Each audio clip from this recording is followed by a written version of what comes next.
यदि कोई गैर हिंदू धर्म परिवर्तन के अनुष्ठान से गुजरता है तो वह हिंदू बन जाता है। पीरूमल बनाम पूर्णस्वामी में सुप्रीम कोर्ट के फैसले के साथ समाप्त होने वाले मामलों की एक श्रृंखला में यह निर्धारित किया गया है कि एक व्यक्ति भी हिंदू बन सकता है यदि कोई इरादा व्यक्त करने के बाद स्पष्ट रूप से या परोक्ष रूप से वह हिंदू और समुदाय या जाति के रूप में रहता है। जिस समुदाय में उसे प्रवेश दिया जाता है वह उसे उस समुदाय या जाति के सदस्य के रूप में स्वीकार करता है। ऐसे मामले में किसी को धर्म परिवर्तन करने वाले के इरादे और आचरण को देखना होगा। जिस समुदाय में उसे आरंभ किया गया था उसकी सहमति पर्याप्त है या नहीं, उसके रूपांतरण का संकेत है तो कुछ औपचारिकताओं की कमी एक सिद्ध तथ्य को नकारात्मक नहीं कर सकती। ऐसे मामले रूपांतरण को प्रभावी बनाने के लिए शुद्धिकरण या प्रायश्चित का कोई औपचारिक समारोह आवश्यक नहीं है। इससे कोई फर्क नहीं पड़ता कि धर्म परिवर्तन करने वाला हिंदू किस वर्ग का है। ये दिखाना भी आवश्यक नहीं है कि वह हिंदुओं के किसी संप्रदाय या उपसंप्रदाय के सिद्धांतों का पालन करता है या उनका पालन करता है। हालांकि क्योंकि उच्च जाति का एक हिंदू केरल अनुसूचित जाति और अनुसूचित जनजाति कल्याण बोर्ड का शेयरधारक बन जाता है, इसका मतलब यह नहीं है कि उसे अनुसूचित जाति के सदस्य के रूप में स्वीकार कर लिया गया है और इस प्रकार वह अनुसूचित जाति बन गया है। संहिताबद्ध हिंदू कानून के तहत भी हिंदू, जैन, बौद्ध या सिख धर्म अपनाने वाला कोई भी व्यक्ति हिंदू है। एक व्यक्ति जो हिंदू धर्म, जैन धर्म, बौद्ध धर्म या सिख धर्म में पुनः परिवर्तित हो गया है वह असंहिताबद्ध हिंदू कानून और संहिताबद्ध हिंदू कानून दोनों के तहत हिंदू है। एक व्यक्ति जो गैर हिंदू धर्म अपनाकर हिंदू नहीं रह जाता वह फिर से हिंदू बन जाएगा यदि वह हिंदुओं के 4 धर्मों में से किसी एक को अपना लेता है। यह आवश्यक नहीं है कि वह पुनः उसी धर्म में परिवर्तित हो जाए जिससे वह गैर हिंदू धर्म में परिवर्तित हुआ था। इस प्रकार एक जैन जो इस्लाम में परिवर्तित हो गया वह सिख धर्म में परिवर्तित होने पर हिंदू होगा। हालांकि तकनीकी रूप से यह पुनर्धर्मांतरण का नहीं बल्कि दोहरे रूपांतरण का मामला है। ऐसे मामले में जहां अनुसूचित जाति का कोई व्यक्ति जिसने ईसाई धर्म अपना लिया था दोबारा हिंदू धर्म अपनाता है तो वह और उसके बच्चे पूर्व अनुसूचित जाति के तभी होंगे जब उस जाति के सदस्य उसे अपने में शामिल कर लेंगे। हिंदू धर्म में पुनः परिवर्तन के लिए कोई विशेष समारोह या कोई प्रायश्चित संस्कार आवश्यक नहीं है जब तक कि जाति का अभ्यास इसे अनिवार्य न बना दे। घोषणा द्वारा हिंदू। मोहनदास बनाम देवास्वान बोर्ड मामले में केरल उच्च न्यायालय पीरूमल मामले में सर्वोच्च न्यायालय द्वारा प्रतिपादित प्रस्ताव से एक कदम आगे चला गया है। ये माना गया कि जब कोई व्यक्ति घोषणा करता है कि वह हिंदू आस्था का अनुयायी है और यदि ऐसी घोषणा प्रामाणिक है और किसी गुप्त उद्देश्य या इरादे से नहीं की गई है तो यह भगवान के प्रति हिंदू दृष्टिकोण को स्वीकार करने के समान है। वह धर्म परिवर्तन करके हिंदू बनता है।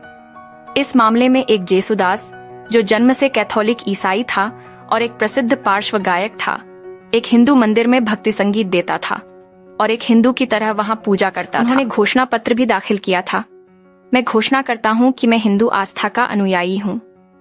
इन तथ्यों पर न्यायालय ने माना कि जेसुदास एक हिंदू थे और उन्हें मंदिर में प्रवेश करने से नहीं रोका जा सकता था। आनीनिकाय संक्षेप में आधुनिक हिंदू कानून के तहत निम्नलिखित प्रस्ताव अच्छी तरह से स्थापित हैं। धर्मांतरण से कोई गैर हिंदू हिंदू बन जाएगा।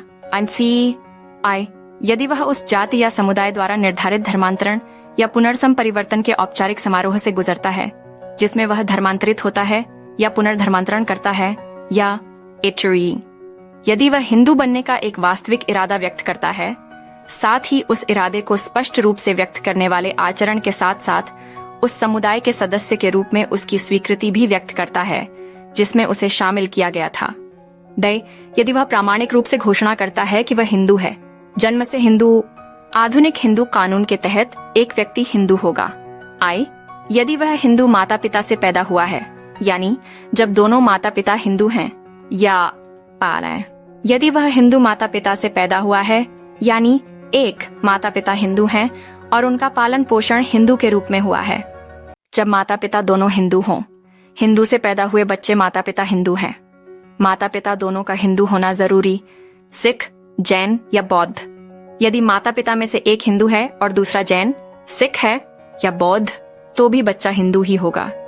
ऐसा बच्चा हो सकता है जायज या नाजायज। यह बात अप्रासंगिक है कि ऐसा बच्चा कुछ करता है या नहीं करता है। अपने माता पिता के धर्म को मानना, अभ्यास करना या उसमें विश्वास रखना वह बढ़ सकता है वयस्कता में पूरी तरह से अधार्मिक व्यक्ति के रूप में या नास्तिक के रूप में। जोर दने जन्म पर है। यदि जन्म के समय माता पिता दोनों हिंदू थे तो बच्चा हिंदू है। यदि बच्चे के जन्म के बाद माता पिता दोनों में से कोई एक हो, दूसरे धर्म में परिवर्तित हो जाओ, बच्चा हिंदू ही रहेगा बच्चा, जब तक कि माता पिता के अधिकार के प्रयोग में बच्चे को भी परिवर्तित नहीं किया जाता है। वह धर्म जिसमें माता पिता या माता पिता ने परिवर्तन किया है। ए के संबंध में वैध बच्चे के संबंध में इस अधिकार का प्रयोग पिता द्वारा किया जा सकता है। मां द्वारा एक नाजायज बच्चा। जब माता पिता में से कोई एक हिंदू हो, एक व्यक्ति हिंदू होगा यदि निम्नलिखित शर्तें पूरी होती हैं। ए आय, उसके जन्म के समय माता पिता में से एक हिंदू था, और आय, उसका पालन पोषण उस जनजाति, समुदाय, समूह या परिवार के सदस्य के रूप में किया गया है जिससे बच्चे के जन्म के समय माता पिता हिंदू थे। संहिताबद्ध हिंदू कानून से पहले भी यही स्थिति थी। आधुनिक हिंदू कानून के तहत बच्चे का धर्म आवश्यक रूप से पिता का नहीं है। यदि बच्चे के जन्म के समय बच्चे की मां हिंदू थी और बच्चे का पालन पोषण हिंदू के रूप में किया गया था, तो बच्चा हिंदू होगा। संहिताबद्ध हिंदू कानून में हिंदू विवाह अधिनियम 1955 की धारा 2(1) के स्पष्टीकरण बी में संबंधित शब्द के उपयोग से यह स्पष्ट हो जाता है। उदाहरण के लिए, एक बच्चा हिंदू मां और मुस्लिम पिता से पैदा होता है। बच्चे को हिंदू के रूप में पाला गया है। इसके बाद मां ने इस्लाम धर्म अपना लिया। यदि इस समय यह प्रश्न उठता है कि क्या बच्चा हिंदू है, तो हम पाते हैं कि माता पिता में से कोई भी हिंदू नहीं है, लेकिन फिर भी बच्चा हिंदू है। यदि हिंदू माता पिता की मृत्यु के बाद बच्चे को हिंदू के रूप में पाला जाता है, तो भी यही स्थिति होगी। तेनिते सपना बनाम केरल राज्य में एक हिंदू पिता और ईसाई मां की संतान को ईसाई माना गया था। देवदासियां हिंदू हैं। क्या यह आवश्यक है कि बच्चे का पालन पोषण एक सदस्य के रूप में किया जाए? जनजाति, समुदाय, जाति, समूह या परिवार जिससे हिंदू संबंधित था बच्चे के जन्म का समय। मान लीजिए कि हिंदू माता पिता ब्राह्मण समुदाय से थे और बच्चे को क्षत्रिय बच्चे के रूप में पाला गया था, या हिंदू माता पिता जैन थे और बच्चे को सिख के रूप में पाला गया था, या हिंदू माता पिता का था जाट समुदाय और बच्चे को बौद्ध भिक्षु के रूप में पाला जाता है, तो क्या इसका मतलब ये है कि बच्चा हिंदू नहीं होगा? आसी, हमारी दलील में परीक्षण ये है कि बच्चे को हिंदू के रूप में पाला जाना चाहिए, और यदि हिंदू माता पिता के बच्चे का पालन पोषण किया जाता है, हिंदू धर्म, बौद्ध धर्म, जैन धर्म या सिख धर्म के किसी भी रूप या विकास के लिए वह हिंदू होगा। सी, यह प्रस्तुत किया गया है कि बच्चे का पालन पोषण हिंदुओं के किसी भी धर्म में करना आवश्यक नहीं है। आवश्यकता यह है कि बच्चे का पालन पोषण हिंदू धर्म में किया जाना चाहिए। हिंदू जीवन शैली। वे व्यक्ति जो धर्म से मुस्लिम, ईसाई, पारसी या यहूदी नहीं हैं, संहिताबद्ध हिंदू कानून से पहले यह अच्छी तरह से स्थापित था कि हिंदू कानून यह प्रत्येक हिंदू पर लागू होता है जब तक कि वह इसके विपरीत कोई वैध स्थानीय, आदिवासी या पारिवारिक परंपरा स्थापित नहीं कर पाता। यह आर्य हिंदुओं के साथ साथ गैर आर्य हिंदुओं पर भी लागू होता है। गैर आर्यन हिंदुओं के लिए यह स्थापित करना आवश्यक नहीं था कि क्या उन्होंने स्मृतियों और टिप्पणियों में निर्धारित कानून को स्वीकार किया है। इस प्रकार आदि द्रविड़ और चमारों को हिंदू माना गया। गैर आर्यन वंश के द्रविड़ भी ऐसे ही थे। इसी तरह कई आदिवासी जनजातियों को पर्याप्त रूप से हिंदूकृत माना जाता था ताकि वे हिंदू कानून द्वारा शासित हो सकें। किसी व्यक्ति का पर्याप्त रूप से हिंदूकरण किया गया है या नहीं, यह तथ्य का प्रश्न है। पूर्ण हिंदूकरण आवश्यक नहीं है।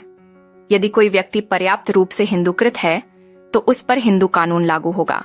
इस प्रकार भुरैया, जाट, असम के आदिवासी, राजबंसिस, कुर्मी, महतो, छोटा नागपुर के संथाल और थाटोस, मकठायन थियास के अनुयायी और मालाबार के एजुआ को हिंदू कानून द्वारा शासित हिंदू माना गया।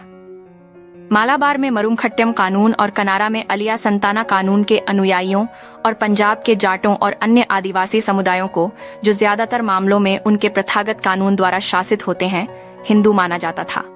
कई खोजा, कच्छी मेमन, बोहर, मोपल और हलाई मेमन मुस्लिम हैं, लेकिन शरीयत अधिनियम 1937 के प्रावधानों के अधीन वे उत्तराधिकार और उत्तराधिकार के मामलों में हिंदू कानून या रीति रिवाज द्वारा शासित होते हैं।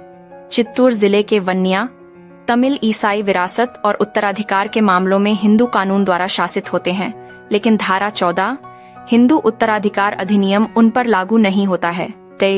संहिताबद्ध हिंदू कानून इस सिद्धांत को थोड़ा आगे ले जाता है।